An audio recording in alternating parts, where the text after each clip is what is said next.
আসসালামু আলাইকুম। চারিদিকে শুধু যুদ্ধ আর যুদ্ধ। ১ম এ ছিল রাশিয়া-ইউক্রেনের যুদ্ধ। তারপর সারা বছর ধরে চলতেছে ইসরাইল, তারপর হচ্ছে ফিলিস্তিনের যুদ্ধ। তারপর সিরিয়ার তো আপনার গৃহযুদ্ধ রয়েই আছে। এখন নতুন করে শুরু হলো বাংলাদেশ-ইন্ডিয়া যুদ্ধ। সামরিক যুদ্ধ থেকে শুরু করে সবকিছু এখন এটার ভিতরে ঢুকে গিয়েছে। রীতিমতো বাংলাদেশকে থ্রেট মারা হচ্ছে যে বাংলাদেশকে শুধু ইন্ডিয়ান কলকাতার মুসলমানদেরকে যদি ছেড়ে দেওয়া হয়, তাহলে তাদের মাত্র ১৫ মিনিট লাগবে বাংলাদেশ দখল করে ফেলতে। কিন্তু কেন ভাই? আমাদের উপর এত রাগ কেন? আশা করি অ্যা এত রাগ করবেন না। আমাদের দেশেরও একটা সক্ষমতা রয়েছে। আপনারা জানি আপনারা ভালো অনেক বড় একটা কান্ট্রি। তো আমাদের দেশেরও সামরিক সক্ষমতা অনেক বেশি। তো এটাই একটা পর্যালোচনা করা যাক। দেখি আমাদের দেশের সামরিক সক্ষমতা কেমন?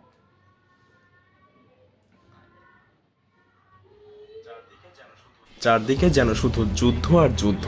এই যুদ্ধের বিষাক্ত বাতাস যেন ভারত বাংলাদেশেও এসে পড়েছে। যে কোনো মুহূর্তে ভারত বাংলাদেশে আক্রমণ করতে পারে, কারণ সাম্প্রতিক সময়ে ভারতের সবচাইতে বড় মাথা ব্যথার কারণ হয়ে দাঁড়িয়েছে বাংলাদেশের রাজনৈতিক প্লট পরিবর্তন। বাংলাদেশ আর কারো নিয়ন্ত্রণে নেই, আর এ কারণেই তারা বাংলাদেশকে পরোক্ষভাবে দখল করার হুমকি দিয়ে আসছে প্রতিনিয়ত। যদিও এগুলোকে রাজনৈতিক বক্তব্য বলেই উড়িয়ে দেওয়া যায়, কিন্তু আসলেই যদি ভারত এমনটা করার চিন্তা করে থাকে তাহলে কি পরিস্থিতি দাঁড়াবে? বাংলাদেশ কি পারবে পৃথিবীর চতুর্থ বৃহত্তম ভারতের মতো সামরিক দানবের মুখোমুখি হতে, নাকি নতুন আর একটা গাজায় পরিণত হবে? নাকি ভারত ইন্ডিয়া হচ্ছে পৃথিবীর চতুর্থ সামরিক শক্তির থেকে আ চতুর্থ স্থানে অবস্থিত। তারা কি পারবে বাংলাদেশ কি পারবে তাদের সাথে সামরিক সক্ষমতায়? তবুও দেখা যাক কি অবস্থা। বাংলাদেশকে আক্রমণ করলে নিজেই বিভক্ত হয়ে যাবে, আলাদা হয়ে যাবে সেভেন সিস্টার। আজ চলুন সেই বিশ্লেষণই করা যাক।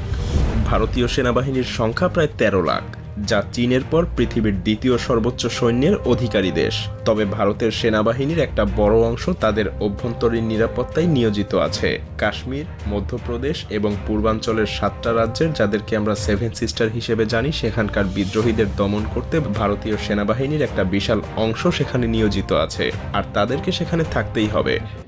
ভারতীয় সেনাবাহিনী দিয়ে যদি বাংলাদেশকে দখল করে ফেলা হয়, এখানে একটা দেখার বিষয় আছে। যে ভারতের একদিকে আছে পাকিস্তান, আরেকদিকে আছে চায়না, অপরপক্ষে আরেক দিকে আছে বাংলাদেশের সাথে অ্যাটাচমেন্ট হচ্ছে সেভেন সিস্টার্স। এই পাশে হচ্ছে বাংলাদেশ।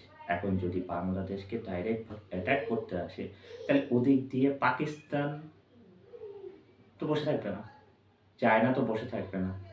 ইন দ্য বাংলাদেশ তো আছেই।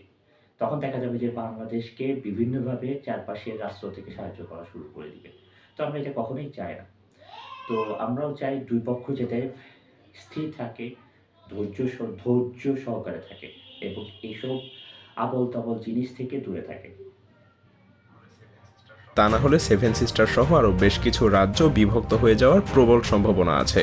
অন্যদিকে পাকিস্তানের সেনাবাহিনীর অ্যাক্টিভ রিজার্ভ সবকিছু মিলিয়ে সংখ্যা প্রায় ৭ লাখের কাছাকাছি, যাদের একটা বড় অংশ সবসময় ভারতকে আক্রমণ করার সুযোগ খুঁজতে মুখিয়ে থাকে। আর এতে করে ভারতীয় সেনাবাহিনীর অন্ততপক্ষে ৮ লাখ সৈন্য প্রয়োজন পাকিস্তান এবং নিজেদের অভ্যন্তরীণ সব সংকট মোকাবেলা করতেই। এখানেই শেষ না, ভারতকে অবশ্যই চীনের আগ্রাসন থেকে বাঁচার জন্য আরও ৩ লক্ষ সেনাবাহিনী চীন ভারত সীমান্তে সবসময় মোতায়েন রাখতে হয়। কিন্তু অবশিষ্ট ২ লাখ সৈন্য নিয়ে ভারত যদি বাংলাদেশে আক্রমণ করতে চায়, তবে সেটা যেন ভারতের জন্য হবে নিজের পায়েই নিজের কুড়াল মারার মতো।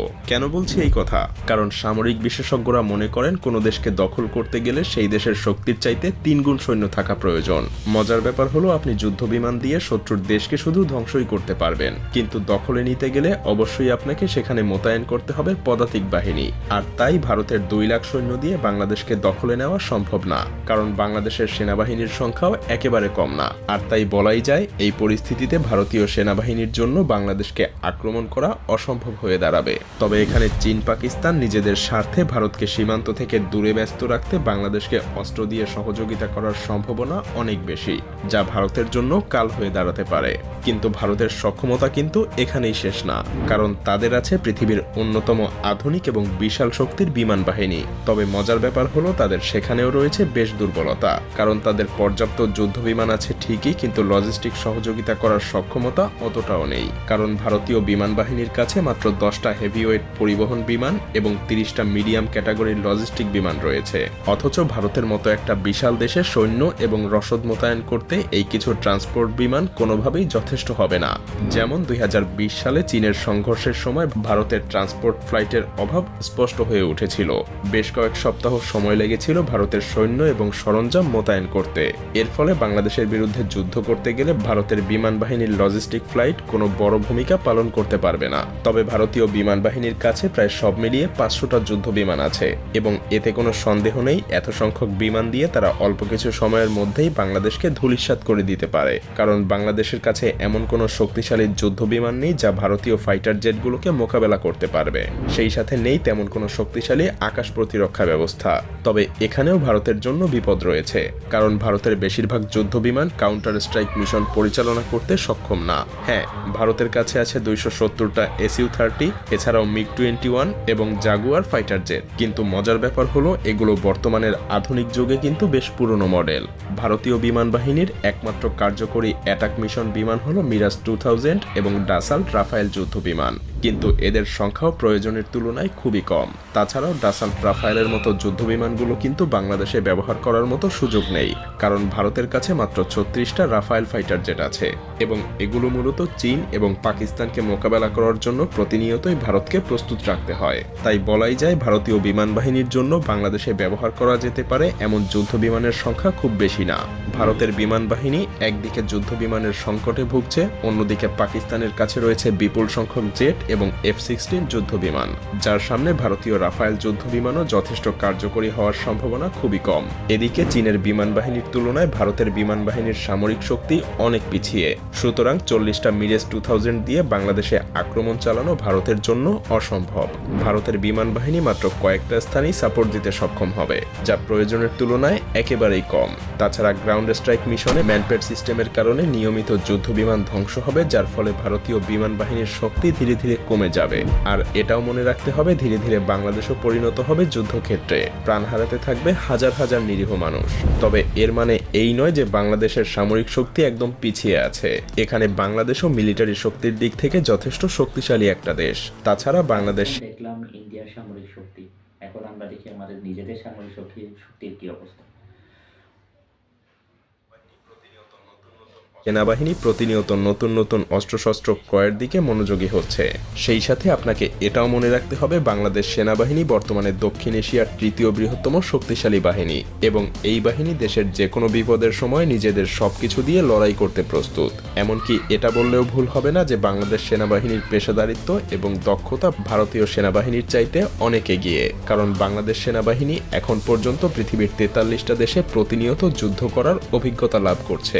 বিপরীতে ভারতীয় সেনাবাহিনীর যুদ্ধের অভিজ্ঞতা আন্তর্জাতিকভাবে খুবই সীমিত।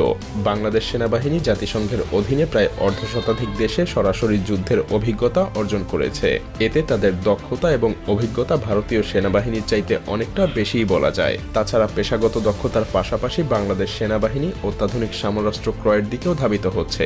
বিশেষ করে বিভিন্ন আগ্রাসন মোকাবেলায় বাংলাদেশ পৃথিবীর বিভিন্ন দেশ থেকে যুদ্ধ ট্যাঙ্ক, যুদ্ধ বিমান এবং অন্যান্য সমরাস্ত্র সংগ্রহ করছে, যা বাংলাদেশের নিরাপত্তা ব্যবস্থা আরও মজবুত করবে। এমনকি বাংলাদেশ তুরস্কের কাছ থেকে বেশ কিছু সংখ্যক বর্তমান পৃথিবীর সবচাইতে অত্যাধুনিক ড্রোন বায়ারাক্তার TB2 কিনেছে। আরও কিছু সংখ্যক কেনার জন্য চুক্তিও করেছে, যার মাত্র 50টা দিয়েই ইউক্রেন হাজার হাজার রাশিয়ান যুদ্ধযান ধ্বংস করেছিল। সেই সাথে সমরাস্ত্রের উৎপাদন বাড়ানো এবং বাইরের দেশ থেকে আধুনিক অস্ত্র ক্রয়ের মাধ্যমে বাংলাদেশ সেনাবাহিনী আরও শক্তিশালী হওয়ার চেষ্টা করছে।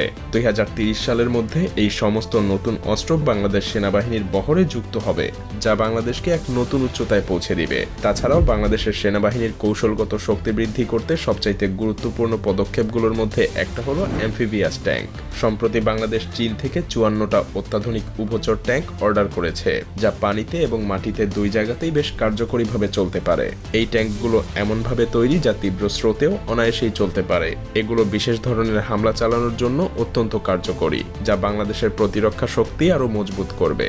আর তাছাড়া চীন ভারতের আমাদের কাছে এই ট্যাঙ্কগুলো বিক্রিও করবে না। তবে পরিশেষে আমাদেরকে একটা কথা মনে রাখতে হবে যে যুদ্ধ কখনো শান্তি বয়ে আনতে পারে না। কারণ ভারত যদি বাংলাদেশের উপরে আক্রমণ করে তবে হয়তো তারা দখল করতে পারবে না, তবে ধ্বংসস্তূপে পরিণত হতে পারে বাংলাদেশ। প্রাণ হারাবে হাজার হাজার লাখ লাখ মানুষ। এমনকি ভারতের জন্যও রয়েছে অশনি সংকেত, কারণ বাংলাদেশের সাথে যুদ্ধে ব্যস্ত থাকলে চীন এবং পাকিস্তান অবশ্যই ভারতীয় মানচিত্রে আক্রমণ করতে দ্বিধাবোধ করবে না। আর সেভেন সিস্টার আলাদা হওয়ার জন্য তাদের নিরস্ত্র আন্দোলনকে হয়তো সশস্ত্র আন্দোলনে পরিণত করতে পারে। এমন ভয়াবহ কিছু হলে দুইটা দেশই ক্ষতিগ্রস্ত হবে। আর তাই প্রতিবেশী দুইটা দেশের জনগণের উচিত এমন কোনো উস্কানিমূলক কার্যক্রম না করা যাতে দুই দেশের মধ্যে বন্ধুত্বপূর্ণ সম্পর্কের পরিবর্তে শত্রুতার সৃষ্টি হয়, কারণ এতে একটা যুদ্ধ কখনো কারোর জন্য কাম্য হয় না। একটা যুদ্ধে শুধুমাত্র নিরীহ মানুষই মারা যায়, আর কোনো উন্নয়ন হয় না। তো আশা করি এইসব যুদ্ধ কখনোই ভালো না। আমরা ইন্ডিয়াকে খুব পছন্দ করি। আমরা চাই আপনারাও আমাদেরকে পছন্দ করেন। আমরা দুইটা দেশে বন্ধু হতে চাই, ফাইটিং বা ফাইটার হতে চাই না। তো আশা করি ভিডিওটা ভালো লাগলো। আজকে যাচ্ছি না, আবার দেখা হবে আগামীকাল। তো যাওয়ার আগে আবার বলে যাই, সাবস্ক্রাইব বাটনটা চাপ দিতে ভুলবেন না কিন্তু। আসসালামু আলাইকুম।